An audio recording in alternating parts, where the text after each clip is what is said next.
Hello friends. दोस्तों, कुछ बच्चे ऐसे होते हैं जो खाना खाने में बहुत परेशान करते हैं। एक्सट्रीमली सेलेक्टिव ईटर होते हैं। मतलब कि वो क्या चीज़ खाएंगे इसके लिए वो बहुत ज़्यादा सेलेक्टिव होते हैं। उनकी अपनी चॉइसेस होती हैं। देखा जाता है कि उनका खाने में इंटरेस्ट जनरली बहुत कम होता है। तो बस क्या होता है कि अपनी प्रेफर्ड वैरायटी ऑफ फूड ही खाएंगे वो, और इसके अलावा कुछ नहीं खाएंगे। बहुत परेशानी होती है इसकी वजह से फैमिली में, माता पिता को या जो भी उनके परिजन हैं उनको। तो हो सकता है कि ऐसे बच्चों को avoidant restrictive food intake disorder हो, जिसे हम शॉर्ट में ARFID भी कहते हैं। क्या होता है ना कि हमारे शरीर को ठीक से काम करने के लिए एक बैलेंस्ड डाइट की ज़रूरत होती है। ना सिर्फ डाइट बैलेंस होनी चाहिए न्यूट्रिएंट्स में, बल्कि डाइट का अमाउंट भी अप्रोप्रिएट होना चाहिए।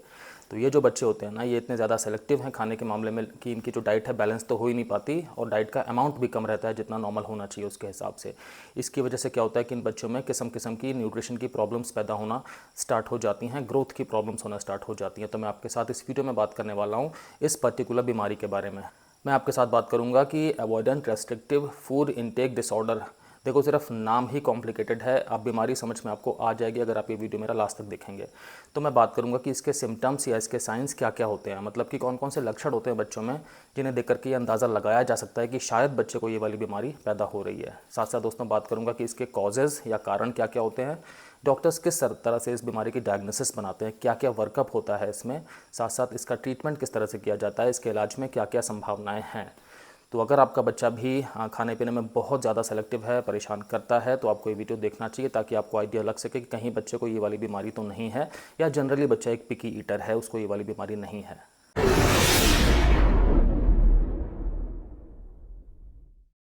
दोस्तों, मैं हूं doctor Kamal Singh, x armed forces medical college, x Fortis hospital, x a lot of corporate hospitals. दोस्तों, मुझे 20 साल से भी ज़्यादा का क्लिनिकल एक्सपीरियंस है और मैंने critical care medicine, internal medicine, emergency medicine और फैमिली मेडिसिन में दोस्तों बहुत सारी प्रैक्टिस की है। तो बात करना स्टार्ट करते हैं कि जो लक्षण हैं इस बीमारी के वो किस किस तरह के हो सकते हैं। तो इसमें ये जानना इंपॉर्टेंट है कि मैं 3 कैटेगरीज़ की बात करूंगा। तो बच्चा उन तीनों कैटेगरीज़ में से किसी में भी फॉल कर सकता है, या हो सकता है कि एक से ज़्यादा कैटेगरी के लक्षण बच्चे में देखे जा रहे हैं।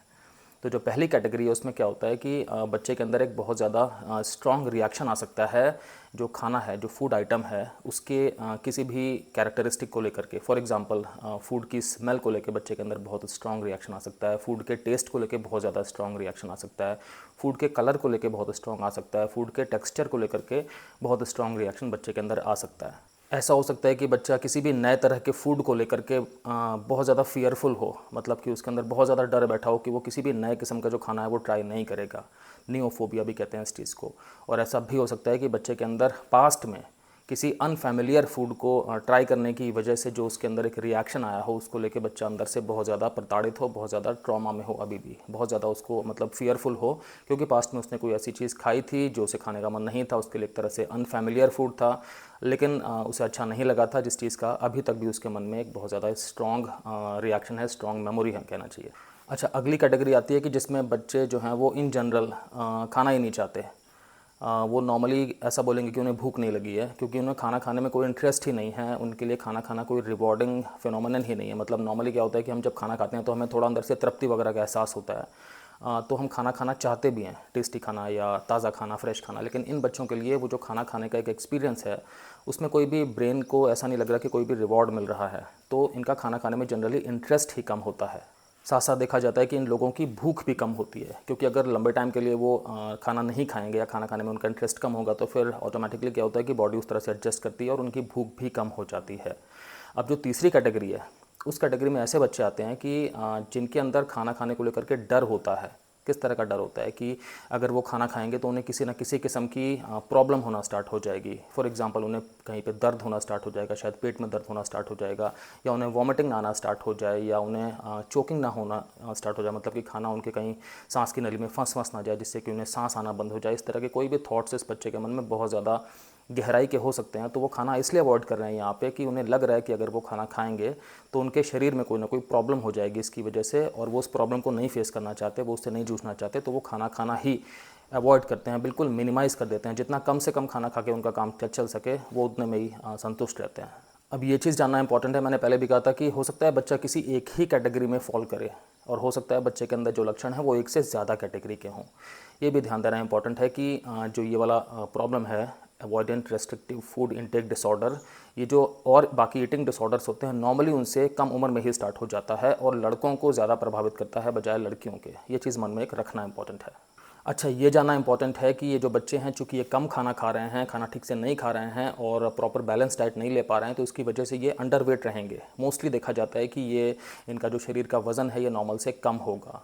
बहुत सारे इस तरह के बच्चों में ग्रोथ की प्रॉब्लम्स भी देखी जाती हैं, क्योंकि हमारे शरीर को बढ़ने के लिए प्रॉपर अमाउंट में न्यूट्रिएंट्स या पोषक पदार्थ चाहिए होते हैं। तो अगर हम खाना ठीक से नहीं खा रहे हैं तो हमें वो नहीं मिल रहे हैं, सिंपल सी बात है। फिर अंडरवेट तो होंगे ही, साथ में ग्रोथ की प्रॉब्लम्स भी देखी जा सकती हैं। अच्छा, कौन कौन सी बीमारियाँ होती हैं कि जिनके साथ में इस वाली बीमारी के होने के चांसेस ज़्यादा होते हैं? तो देखा जाता है कि जो ये ARFID बीमारी है, avoidant restrictive food intake disorder, ये जिन बच्चों में होती है उनमें एंग्जाइटी होने के चांसेस भी ज़्यादा होते हैं। एंग्जाइटी के साथ साथ OCD वाली बीमारी भी होने के चांसेस ज़्यादा होते हैं। OCD का मतलब हो गया ऑब्सेसिव कंपल्सिव डिसऑर्डर। ये भी देखा जाता है कि इस वाली बीमारी का रिलेशन ज़्यादा स्ट्रांगली होता है ऑटिज़म के साथ में या attention deficit hyper active disorder के साथ में। और ऐसा भी होता है इन बच्चों को कि आप समझ सकते हैं घर पे या स्कूल में भी प्रॉब्लम्स फेस करनी पड़ती हैं, क्योंकि इन लोगों के खाने की जो प्रॉब्लम है इसकी वजह से क्या होता है कि ये लोग नॉर्मली लाइमलाइट में ज़्यादा रहते हैं। नॉर्मली इनके पेरेंट्स या इनके टीचर्स या इनके जो भी फैमिली मेम्बर्स हैं उनको समझाते रहते हैं कि खाना खाना क्यों इंपॉर्टेंट है, खाना खाना चाहिए, और इसकी वजह से अपने आप को ये कहीं ना कहीं एक थोड़ी सी नेगेटिव लाइट में पा सकते हैं, जिसका कि फ़र्क इनके मन पे पड़ सकता है। अच्छा, इन बच्चों में ये भी एक चीज़ देखी जाती है कि चूँकि इनका खाना पीने का इंटेक बहुत कम होता है तो प्यूबर्टी डिले हो सकती है। प्यूबर्टी का मतलब हो गया कि वो वाली उम्र लगभग जो 12-13 साल की होती है, जब हमारे बच्चों में सेकेंडरी सेक्सुअल कैरेक्टरिस्टिक्स आना स्टार्ट होते हैं। फॉर एग्जांपल लड़कियों में ब्रेस्ट डेवलपमेंट स्टार्ट होता है, या जो प्यूबिक हेयर हैं, एक्सिलरी हेयर हैं, वो आना स्टार्ट होते हैं, या पीरियड्स आना स्टार्ट होते हैं। वैसे ही लड़कों में होता है कि आवाज़ भारी होना स्टार्ट हो जाती है, मसल्स जो हैं वो थोड़ा स्ट्रांग होना स्टार्ट हो जाती हैं, मूंछें वगैरह आना स्टार्ट हो जाती हैं। तो ये हम कहते हैं कि प्यूबर्टी आ रही है। तो इन बच्चों में क्या होता है कि न्यूट्रिशन के अभाव की वजह से जो हार्मोनल डिसबैलेंस भी थोड़ा हो जाता है, जिसकी वजह से कि प्यूबर्टी डिले हो सकती है, मतलब कि प्यूबर्टी टाइम पे ना आए या पूरी तरह से ना आए, ऐसा हो सकता है। और ये भी देखा जाता है कि इन बच्चों में ज़्यादा चांसेस होते हैं कि इनके पेरेंट्स इन्हें सप्लीमेंट्स दे रहे होंगे खाने पीने के लिए, क्योंकि पेरेंट्स को भी सही बात है ना, ऐसा लगता है कि हमारा बच्चा तो ठीक से खाना नहीं खा पा रहा है, तो इसके अंदर कोई कमियां ना हो जाए पोषक तत्वों की, तो फिर इसलिए प्रोटीन सप्लीमेंट्स देना स्टार्ट कर देंगे, या कुछ और भी चीज़ें जो भी होती हैं ताकत वाकत की, मल्टीविटामिन्स वगैरह, ये सब देना स्टार्ट कर देते हैं नॉर्मली पेरेंट्स। अगर मैं लक्षणों की बात करूं, कैसी कैसी चीज़ें देखी जा सकती हैं इन बच्चों में, तो बहुत ज़्यादा कमज़ोरी आप समझ रहे हैं वो तो देखी ही जाएगी कि बच्चे बहुत जल्दी थक जाते हैं, बहुत ज़्यादा कमज़ोर होते हैं, थोड़ा सा भी चलेंगे फिरेंगे तो सांस फूलने लगेगी, कोई सामान वामान उठा नहीं पाएंगे, नॉर्मली काम से बचना चाहेंगे हमेशा। इन बच्चों में डिहाइड्रेशन भी देखा जाता है और डिजीनेस देखी जा सकती है। डिजीनेस का मतलब कि अचानक से ऐसा लगने लगा कि आंखों के सामने अंधेरा छा गया, तो ऐसा लग रहा है कि हम गिर ना जाएं उस टाइम पे। तो डिजीनेस में क्या है, बच्चे का बिल्कुल मुंह सूख रहा है अचानक से और वो लड़खड़ा गया चलते चलते, इस तरह की चीज़ें देखी जा सकती हैं। और तो और बच्चा बेहोश भी हो सकता है, कमज़ोरी की वजह से बच्चे में बेहोशी की चीज़ भी हो सकती है कि जैसे लेटा हुआ था अचानक से खड़ा हुआ तो बिल्कुल बेहोश हो गया, बेहोश होकर गिर गया। यह भी चीज़ देखी जा सकती है कि इसमें जो बच्चे की मांसपेशियां हैं, जो बच्चे की हड्डियां हैं, वो बहुत ज़्यादा कमज़ोर हैं। तो मांसपेशियां कमज़ोर होंगी, शिथिल होंगी, तो वो थोड़ी दिखाई भी पड़ेंगी कि उनका वॉल्यूम भी बहुत कम है और उनमें कोई खास ताकत भी नहीं है। लड़कियों में देखा जाता है कि जैसे मैंने बोला था कि पीरियड्स या तो बहुत आने की प्रोसेस आगे डिले हो जाए या कि पीरियड्स आए ही ना, तो ये वाली चीज़ भी देखी जा सकती है। अगर हम कारणों की बात करें तो अभी भी कोई पक्के पक्के कारण नहीं पता लगे हैं मेडिकल साइंस में, हालांकि रिसर्च लगातार चल रही है, क्योंकि ये जो ईटिंग डिसऑर्डर्स होते हैं ना, इनके पीछे बहुत कॉम्प्लेक्स एक सिस्टम काम कर रहा होता है। तो बच्चे की जेनेटिक्स कैसी है, मतलब जो बच्चे का एक जेनेटिक फ्रेमवर्क है वो कैसा है। कुछ एक बच्चे होते हैं जिनके अंदर ये सब ईटिंग डिसऑर्डर्स होने के चांसेस ज़्यादा होते हैं, क्योंकि उनकी फैमिली में, उनके जीन्स में कुछ एक ऐसी चीज़ें होती हैं जो कि इस तरह के ईटिंग डिसऑर्डर्स को पैदा करने में हेल्प करती हैं। साथ साथ बच्चे का टेम्परामेंट कैसा है, बच्चा जो है वो मतलब उसके अंदर की जो इमोशनल स्टेट है वो कितनी स्ट्रांग है, कैसी है, बच्चे के सोशल फैक्टर्स कैसे हैं, बच्चे के फैमिली के अंदर क्या माहौल है, क्या बच्चे को कभी लाइफ में पहले किसी किस्म की अब्यूज़ का सामना करना पड़ा है, क्या बच्चा किसी ब्रोकन फैमिली से आता है, क्या बच्चे के जो पेरेंट्स हैं वो हार्श हैं, उन्होंने ठीक से बच्चे का ध्यान नहीं रखते हैं। कई सारे इस तरह के फैक्टर्स होते हैं जो फैमिली वाले फैक्टर्स हो सकते हैं, सोशल फैक्टर्स हो सकते हैं, बायोलॉजिक फैक्टर्स हो सकते हैं, जेनेटिक फैक्टर्स हो सकते हैं, एनवायरमेंटल फैक्टर्स हो सकते हैं। ये सब के सब एक इंटरप्ले बना करके फिर ये होता है कि कौन सा बच्चा जो है वो इस बीमारी से अफेक्ट हो जाएगा, जिसके अंदर सबसे ज़्यादा इस तरह की चीज़ें होने की टेंडेंसी होगी। ये भी देखा जा सकता है कुछ बच्चों में जो कि इस बीमारी से पीड़ित हैं ARFID से, कि उनके अंदर गैस्ट्रोएसोफेजियल रिफ्लक्स डिसीज़ है। ये वो बीमारी होती है जिसमें कि जो हम खाना खाते हैं तो हमारे फूड पाइप में जब वो जाता है तो वो थोड़ा सा ऊपर आने की टेंडेंसी होती है खाने में। तो उसकी वजह से क्या होता है कि बच्चे का खाना खाने में इंटरेस्ट कम हो जाता है, क्योंकि उसे लगता है जब मैं खाना खाऊंगा तो फिर वो मुझे थोड़ी सी रचिंग होगी या मुझे थोड़ी सी वॉमिटिंग आने की टेंडेंसी होगी। साथ साथ ये भी देखा जाता है इन बच्चों में कि कई बार इन बच्चों में साथ में ईओसिनोफिलिक ईसोफेजाइटिस नाम की कंडीशन होती है। ये भी एक तरह से फूड पाइप की ही प्रॉब्लम है, फूड पाइप में स्वेलिंग हो जाती है, जिससे कि जो बच्चे का खाना खाने का एक्सपीरियंस है ना वो ख़राब हो जाता है। उस एक्सपीरियंस में मतलब प्रॉब्लम होती है बच्चे के लिए, वो एक तरह से पेनफुल या एगनाइजिंग प्रोसेस हो जाता है। कई तरह की एलर्जीज़ भी देखी जा सकती हैं इस तरह के बच्चों में, या कई तरह की और मेडिकल प्रॉब्लम्स देखी जा सकती हैं, जिनके होने की वजह से क्या होता है कि बच्चे को खाना खाने का मन नहीं करता, बच्चे के अंदर एक तरह से फीडिंग प्रॉब्लम्स डेवलप होना स्टार्ट हो जाती हैं, क्योंकि वो जो भी बीमारियाँ हैं वो खाना खाने के प्रोसेस को कहीं ना कहीं ज़्यादा कठिन कर रही हैं, ज़्यादा देखा जाए तो अनप्लेजेंट कर रही हैं। अब बात करते हैं कि डॉक्टर्स डायग्नोसिस कैसे बनाएंगे। तो जब डॉक्टर के पास जाएंगे पेरेंट्स बच्चे को लेके, तो फिर डॉक्टर्स पहले तो बच्चे को ठीक से समझेंगे, बच्चे की मेडिकल हिस्ट्री लेंगे, समझेंगे कि बच्चा खाने में किस किस तरह की प्रॉब्लम्स फेस करता है, खाने का उसका क्या शेड्यूल है। बच्चे की जब पूरी तरह से ईटिंग हिस्ट्री लेंगे, इन जनरल बच्चे की मेडिकल हिस्ट्री भी लेंगे, बच्चा एक्सरसाइज वगैरह करता है कि नहीं करता, उसकी फिजिकल एक्टिविटी कैसी है, इस बात को समझेंगे। साथ साथ बच्चे का जो इमोशनल सिस्टम है, जो बच्चे का इमोशनल मेकअप है वो कैसा है, ये भी समझने की कोशिश करेंगे। डॉक्टर्स ये भी देखेंगे कि बच्चे को किस किस तरह की न्यूट्रिशन डेफिशिएंसी हो चुकी है, मतलब कौन कौन से पोषक तत्वों की कमी जो है वो बच्चे में समझ में आ रही है। बच्चे का वज़न कितना कम है जो नॉर्मल रेंज में होना चाहिए उसकी तुलना में अगर हम देखें तो। डॉक्टर्स देखेंगे कि बच्चा फूड किस किस तरह के फूड को अवॉइड करता है, उसकी भूख कैसी है, उसके अंदर जो एक एनर्जी लेवल है वो कैसा है, बच्चा किस तरह से जो है सप्लीमेंट्स पे डिपेंडेंट हो चुका है, हुआ है कि नहीं हुआ है। बच्चे को जब बहुत ज़्यादा भूख लगती है तो बच्चा कोप अप करने के लिए क्या करता है, किस तरह के व्यवहार को प्रदर्शित करता है। डॉक्टर्स ये भी समझेंगे कि बच्चे की ग्रोथ में किस तरह की प्रॉब्लम्स हैं, क्या बच्चे की ग्रोथ ठीक ठाक हो रही है या कि बच्चे की ग्रोथ में प्रॉब्लम है, ग्रोथ फेलियर वाली चीज़ जो है वो डेवलप हो चुकी है या हो रही है। ये भी देखेंगे कि बच्चे की जो मांसपेशियां हैं उनमें कितनी ताकत है, उनमें पावर कैसी है मसल्स में, साथ साथ में मसल्स का वॉल्यूम कितना है।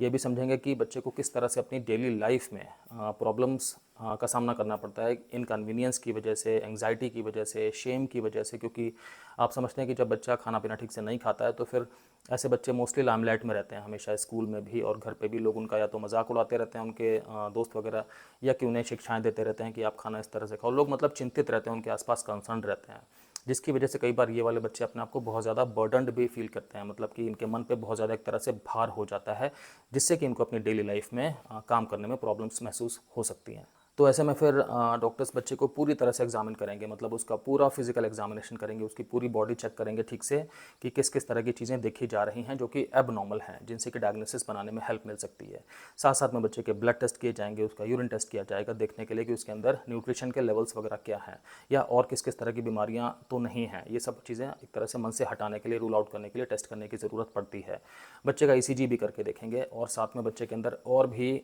किसी किस्म की प्रॉब्लम्स तो नहीं है खाने पीने की, कि उस प्रॉब्लम की वजह से बच्चा खाना पीना नहीं खा पा रहा।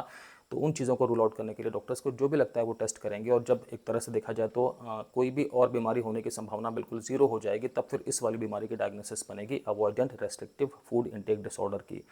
क्योंकि ऐसा नहीं है कि कोई भी टेस्ट ऐसा होता है कि जो पॉजिटिव आ गया तो उसका मतलब ये वाली बीमारी है, ऐसा नहीं है। इस वाली बीमारी में सिर्फ कौन कौन सी चीज़ें पॉजिटिव आ सकती हैं कि पोषक तत्वों की कमी आ सकती है, या कि ईसीजी में हार्ट रेट कम आ सकती है, या कि मसल्स का मास कम आ सकता है, मसल्स में पावर कम आ सकती है, वो सब चीज़ ठीक है। लेकिन ऐसा कोई भी टेस्ट नहीं है कि भाई ये टेस्ट था पॉजिटिव आ गया तो इसका मतलब ये वाली बीमारी है, ऐसा नहीं है। इसकी जो डायग्नोसिस है वो क्लिनिकल ही बनती है, क्लिनिकल एग्जामिनेशन के बाद, बच्चे की हिस्ट्री लेने के बाद, बच्चे को ठीक से क्लिनिकली असेस करने के बाद ही बनती है। अब बात करते हैं इसके ट्रीटमेंट की। तो ARFID का ट्रीटमेंट सबसे बेस्ट कब होता है, जबकि टीम में डॉक्टर्स भी हों, टीम में देखा जाए डाइटिशियंस या न्यूट्रिशनिस्ट भी हों, टीम में थेरापिस्ट भी हों, मतलब साइकियाट्रिस्ट वगैरह भी हों, ताकि एक तरह से बच्चे का पूरा एक जो सिस्टम है वो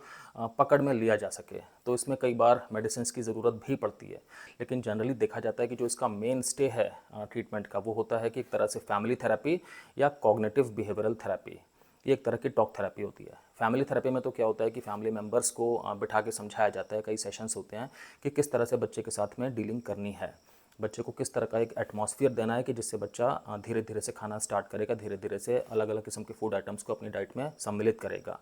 बच्चे के लिए कॉग्निटिव बिहेवियरल थेरेपी सबसे ज़्यादा इंपॉर्टेंट होती है। इसमें क्या होता है कि बच्चे के मन में जो भी प्रॉब्लम वाले थॉट्स चल रहे होते हैं ना खाने को लेकर के, तो वो थॉट्स जो हैं वो क्यों पैदा हो रहे हैं, वो थॉट्स जो पैदा हो रहे हैं तो वो ऑब्वियस सी बात है कि वो बिहेवियर को अफेक्ट करेंगे।